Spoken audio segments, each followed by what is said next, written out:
Hi, and welcome to the Redbook Summer Beach Reads Book Club. I'm Tiffany Blackstone, and joining me today is Sara Shepard, author of the juicy new book, The HEIRESSES. Say hi, Sara. Hi. If you want to ask her a question, please tweet us using the hashtag RBKBeachReads. I'm also joined by Meg Foy, senior web editor. Hey, everyone. Andie Fowler, who is a Hi. huge fan of Sara's. And from Los Angeles, we have JADE CHANG with Goodreads. JADE? Hi, everybody. So for anyone who doesn't know yet, Goodreads is the world's largest site for readers and book recommendations. We have more than 30 million members all around the world, so you can always find a friend who wants to discuss Sara Shepard books with you. And it's not just readers. We also have more than 100,000 authors who are members of the site, including Sara. So Sara, let's start it off with your book is this really juicy description of a prestigious New York family that is rocked by a serious curse. So I'm wondering if you could give me just a quick synopsis of the book and let us know how you came up with the idea.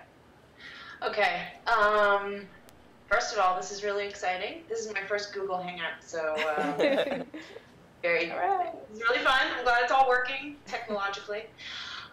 So The HEIRESSES is about a family, a very wealthy family. They're in the diamond business. So it's this very glamorous life in New York City. Most of them are based there. And it is mostly about a group of cousins. There's a group of girl cousins. They're all about in their 20s, early 30s. And their kind of anchor is Poppy Saybrook. It's the Saybrook family, and Poppy Saybrook is the oldest cousin, and she is beautiful and has it all together, and she kind of holds them all together as a group, kind of like Allie in Pretty Little Liars, but she's nice as opposed to Allie, she's not nice at all. So anyway, about pretty early in the novel, Poppy ends up dead. She falls off the balcony of her office, and the rest of the book is kind of figuring out how that could have happened. Did she commit suicide? What were her secrets? Could somebody have killed her? But there's a lot of other really, really fun stuff going on in the book as well. There are a lot of relationship scandals. There's kind of a party girl thing going on. There's kind of the black sheep cousin who is super sketchy, and there's all sorts of glamorous parties and fashion and jewelry, and it's a really, it was a really, really fun book to write, because the audience was a little bit different, but still sort of that same readership that I think would like Pretty Little Liars, just maybe grown up a bit. As far as where I got the idea, I've always been interested in the Kennedys, who apparently, have a curse. So I thought that, that would be fun. I wanted to have another murder mystery. I wanted to write another murder mystery book. And I wanted to write about New York, because I lived in New York for a long time and I don't live there anymore, and I'm kind of sad not to live there anymore.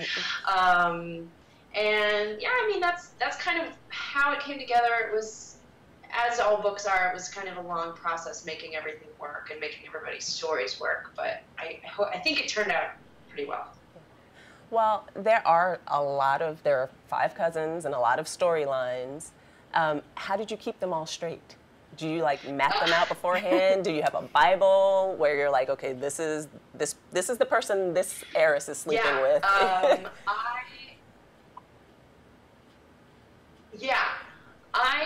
With any book that I write, whether it's Pretty Little Liars, whether it's Lion Game, anything I'm writing, I always have an outline, and I usually have pretty long descriptions of who these people are.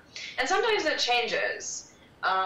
Rowan Saybrook, one of the characters, was pretty different when I started out, and she turned into this sort of guy's girl, always, the best friend and never the one the guys go for. But she wasn't that to start with. So it's always evolving. But yeah, outlines are critical, especially for mysteries, because you always have to know who did it before you start writing. and then you have to work backwards. So that's how I always work with any book that I write, because all of my books involve murder. You have to keep the murderer straight. Well, something else about the heiresses that we find out, as soon as the book opens, is that they are hounded by the media and paparazzi, and there's even a website called The Blessed and the Cursed that is run by like this anonymous stalker type, kind of like A from Pretty Little Liars, that outs all of their scandalous secrets. When Pretty Little Liars hit big and you became kind of sort of famous, not kind of sort of, famous, have you at all since found that the internet can be kind of a blessing and a curse for you? I haven't had too much weird stalkery stuff on the internet. It was funny, I actually looked up myself on Wikipedia a couple months ago or something, and it said that my dad was dead and my mom was Canadian, which is not true at all. So, yeah, I mean, it is strange. And actually, when Pretty Little Liars came out, all of this was not here. Social media wasn't nearly as big as it was. MySpace existed, and there was something called Friendster, but it was not the same. It was not the same. And so when I was having, people text and whatever, in those books, it was kind of really, really a new thing. Now it's, kind of par for the course, like not strange at all. No, I mean, I haven't, I try to stay pretty private, I guess, about certain things, about my life, although I'm beginning to realize maybe getting out there a little bit more is kind of fun, because I think a lot of readers want to know what I'm up to, even if it's boring stuff, like, I just had a baby, like, it's kind of boring to me, but, people want to see pictures of that, which is a little strange, but I think it's, I have a really great fan base, and everybody's really enthusiastic, and that's a lot of fun for me. Oh, well, congratulations on the baby. Thank you. Jade has another question for you. Yeah, congratulations on the baby. You are starting to build your own family dynasty there. Yes. So you said that you were fascinated by the Kennedys, and I'm wondering what kind of research you did. I'm wondering if you modeled the Saybrook family after the Kennedys or after one of the other real-life American dynasties like the Rockefellers or the DuPonts. And also, kind of a little bit of a two-part question here. I loved the quote that you used at the very beginning of the book. It's so kind of mysterious and evocative and so perfect for this book. And I'm wondering whether you came across it earlier in your reading and it kind of inspired the book, or if you just, or if you found it later on. I don't know if you remember the quote by heart, but if not, I have it written here. I can also read it. Go ahead, read it. I don't remember it because I think I've had to find a couple of other quotes for some other books since then. And I know I had a lot of possibilities for the quote. So which one? I can't remember which one we went with. Okay, it was. That's okay. It was the John Webster quote, and it was, "Whether we fall by ambition, blood, or lust, like diamonds, we are cut with our own dust." Right. Okay. Yeah, there were a lot of. I was looking up, Kennedy quote. I had all kinds of. They usually come last for me, as do titles of novels. I am not someone who comes up with a title first and then works the book around it. I know people other writers, they have their titles right away and they know exactly what it's going to be. I'm never like that, and that's the way it is with the quotes at the beginning of the books too. I really was just searching for something that had maybe diamonds in it, something that was sort of spooky and ominous and stuff like that. So usually I just go through a whole bunch of possibilities, and the thing with having quotes in the front of the book too is, you know, you can't use anything too current because then you have to go through this whole legal process of like clearing it and getting permission and whatever. So that one worked really well. That was perfect. But as far as the, you know, any research, I read a bunch of books on the Kennedys and kind of like, you know, studies on really, were these people actually cursed, or were they just too ambitious and, you know, daredevils, and is that sort of, and just sort of a lot of background about Joseph Kennedy and what he was like as the patriarch of the family. I would say mostly I based it on them. I read a little bit about the DuPonts because the DuPont family had a lot of property kind of where I grew up outside Philadelphia. So there were all kinds of crazy stories about them. But mostly I just looked at the Kennedys. And you know, the thing that was interesting to me was whether, you know, curses really do exist, or if it's just the, you know, the attitude of the family and how kind of ruthless and ambitious they've become. Like they won't take, you know, they'll only take the best, and you know, how far are they going to go, and what does that lead to? So, and they have access. You know, that's the thing with the families. They have all this. They have anything at their disposal. They have, you know, a private plane. They can fly their own planes. They have boats. They have all sorts of accident-prone things. So, you know, there's that too. You know?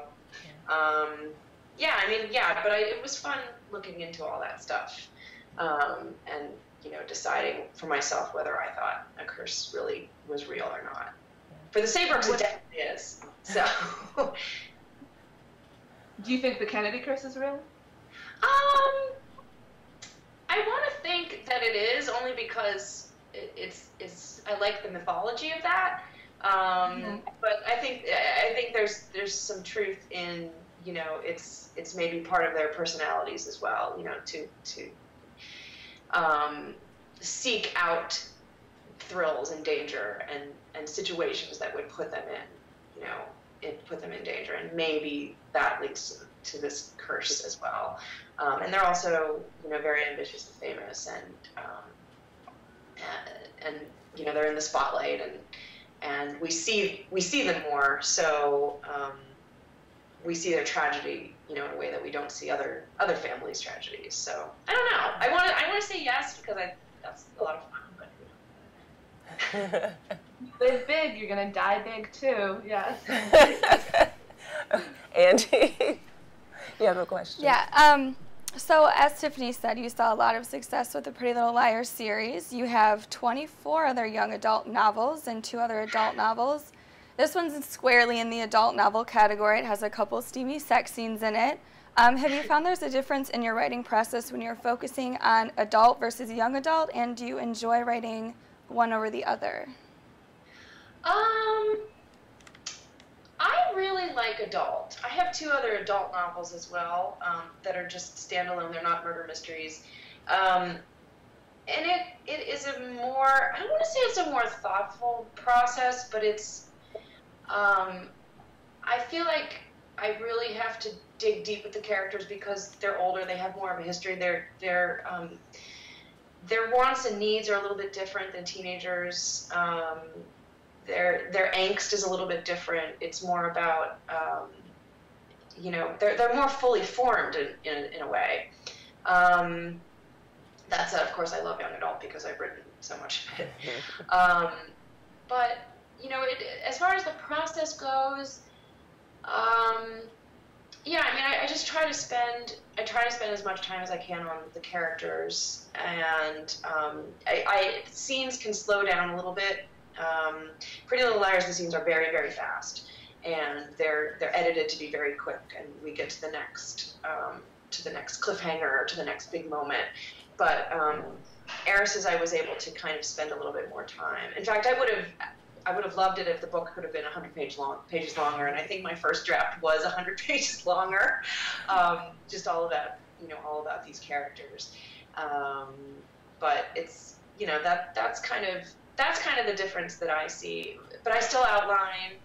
I still write in the same process. But yeah, I just try to. I can spend a little bit more time with the characters, I would say. Our last hangout was came right around the time that the Slate article was released, saying that adults shouldn't be reading YA. It wasn't kind of worthy enough of adult readership. But I read YA. I know tons of adults who read YA. You have a huge adult readership for Pretty Little Liars. So why is it that you think some people feel like YA isn't worthy of adult readership, and kind of what is it that adults are getting from it and shouldn't feel ashamed about, because they're reading it? I read that article too, and it's like, I don't know. Back when I was a teenager, there was not much YA that was particularly quality. Yeah. This was in like the 80s, 90s. But now I feel like there's such good writing, as good as adult novels for sure. There are such interesting topics, from the dystopian novels to just kind of, sort of reality-based, fiction. I think that's crazy to say adults shouldn't read YA. It's just about a different age group, really. And I suppose it's speaking to teenagers. But I think that the thing that's fun about adults reading YA, and I read lots of YA, is we've all been there. We all, kind of universally experience a lot of these, these same feelings that these characters are going through. And I think for me, that's kind of comforting to oh yeah, I remember what that felt like, and this author has demonstrated that so well. And I don't know, I think it's kind of a crazy thing to say that they shouldn't read YA. Like it's, you're not challenging your brain or something, because good writing is good writing. It's everywhere. Mm-hmm. It's even in like little children's books, Mm-hmm. It's wherever you find it. So yeah. Well, I would write a response to that saying, no, read YA. You should write a response. Well, I know Meg has a question for you from one of our social media networks. Mm-hmm. So speaking of these roles and these characters that you created, so everyone's sort of playing the perfect role at first, like from the PTA mother to the habitually single party girl to the perennial best friend. This causes them each to reach a breaking point in the novel. Do you find that they have to reach this breaking point in order to really find their own happiness? And I felt like this really relates to all women in a way. What interested you in this theme, and do you think all women experience this at some point? Oh yeah, I mean, perfection is I'm always interested in that theme, and that's a Pretty Little Liars theme too. That it's this perfect seeming town, and then all of this, it has all this seamy underbelly.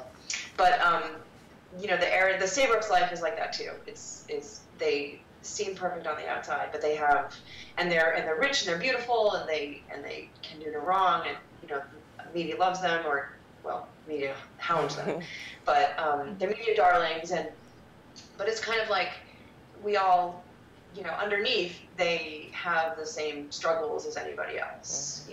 Rowan has a hard time finding a relationship, and Corinne is marrying the wrong guy, and Aster is just a mess, for example. So, it's, and even Poppy was hiding a really, really big secret about her family that we find out at the end of the book. And, she was struggling with that too. So I do think that, yeah, I mean, we all have our insecurities, and we all have our, the things that we're not proud of, and I feel like eventually they do all kind of come to a head, and we have to address them. And if we don't, that's, I don't know, it's almost, I think it's a good thing to address them. And yeah, I feel like I kind of explore that in every book that I write, in one way or another. And, even looking at lives of people that I know, it's just so interesting to to have those secrets come out and those struggles come out and those breaking points, and that's really fun writing for me. Do you ever use any of your the secrets that you find out as material? I'm trying to think. I know that I have. This book the secrets are really crazy. They're like, in that the Sabrooks are sort of this sort of amazing family. The secrets are sort of at that amazing level of, they're not unbelievable, but they're not run-of-the-mill secrets. But, probably for other books I have, in small ways. But yeah, like, having a stalker, illegitimate children, or sleeping with your teacher, or, the big secret that Poppy's hiding. Those are just, dreamed up. Yeah. Or looked, or I read a lot,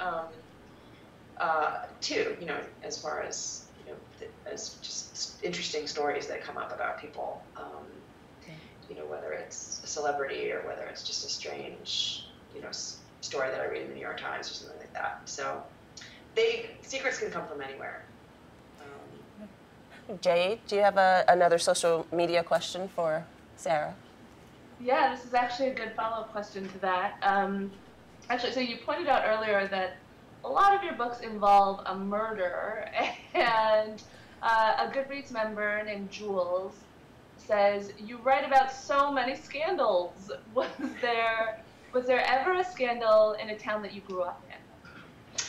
I don't know if there was a scandal there. Yeah, I mean, strangely, I knew a couple people who were kidnapped, which is, it was not really while we were friends, or one of them was a friend of my mom's, and one of them was a girl that I grew up with, and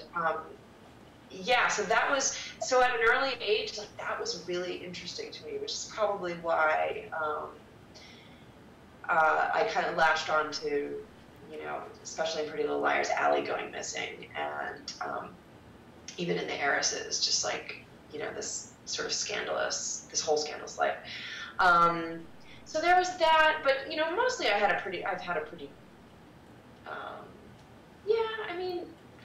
trying to think. There are some other personal stories that were pretty scandalous within families, and or that I heard from other families that I feel like every family has something. There's no, I don't know anybody where there's just everybody's lives are perfect, and they have great relationships, and everybody stays married, and there's no like secret children somewhere. I feel like it's all stuff that you find everywhere.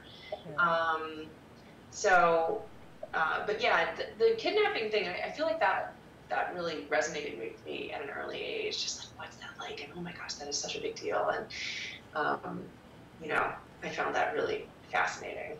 Yeah. Did they find her? What happened to them? Were they They were found? returned. Both of them were fine. And it was for ransom money. It's so crazy. Wow. And but I didn't know them well enough, and I think that was another thing as kind of an imaginative kid, like to try to think like what I wasn't able to ask them what that was like, so I just tried to imagine it. And yeah. All right, well, it's almost time to wrap up, but I know what everybody wants to know is, well, you have a new baby, so you may not be reading too many things this summer, but what would you love to be reading at the beach this summer, or what's on your list? What have I read? I just started a book, and I can't even tell you the name of the author. I just started a book called The Actress, and I cannot tell you who it was by. I recently read The Goldfinch by Donna Tartt, which I thought was really great. I read a book called The Headmaster's Wife. Oh, so good.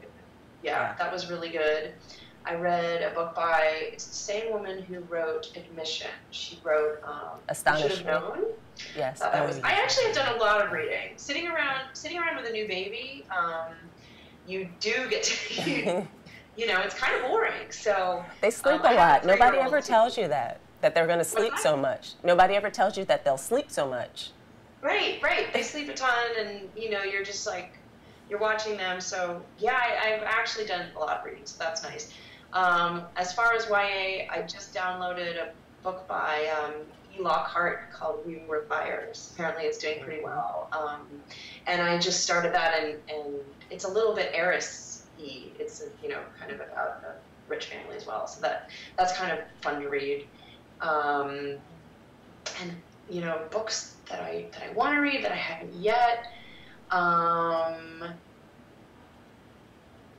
Oh man, I'm trying to think what I've downloaded. You know what I've done? I have never read The Girl with the Dragon Tattoo, amazingly. So that is kind of also on my Kindle list, to read all of those. So I heard they're long, so. They are long, but they go amazingly quickly. Yes, they go amazingly so quick. They're such fast reads. So before we kind of sign out, we want to do a fun little lightning round.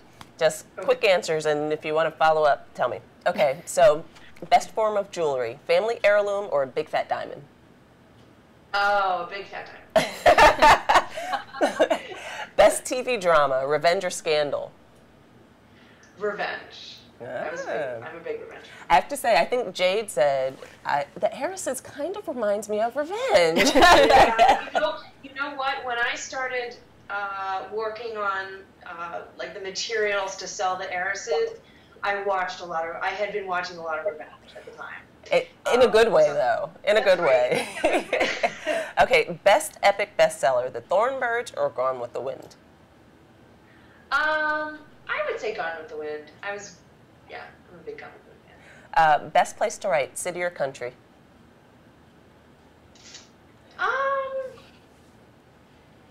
I can write anywhere. I guess I would say the country is a little more quiet, but I did plenty of writing in New York. Best beach read, trashy romance or tearjerker? I would say tearjerker. I'm not a big trashy romance reader. Not a huge one, so I would say tearjerker. What's your favorite tearjerker?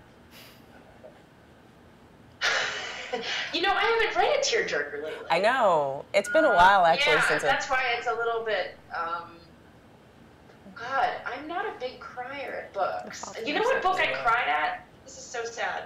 I cried at Marley and Me. That's the last book I cried at. I cried at the movie. I think everyone did, yeah. I did. No, I just loved the dog. Yeah, so, you can't not. Yeah. No, my bad thing was I forgot that the dog died at the end, and I watched it with my daughters, and they were so upset. I couldn't even watch the movie because I read the book and I just was like, I know what's gonna happen at the end, and I just can't. Yeah. That's what I cry at. Okay. Okay. A couple more. Best way to read, Kindle or paperback? I love reading paperbacks, but I have to say right now, Kindle. Yeah. Yeah, easier.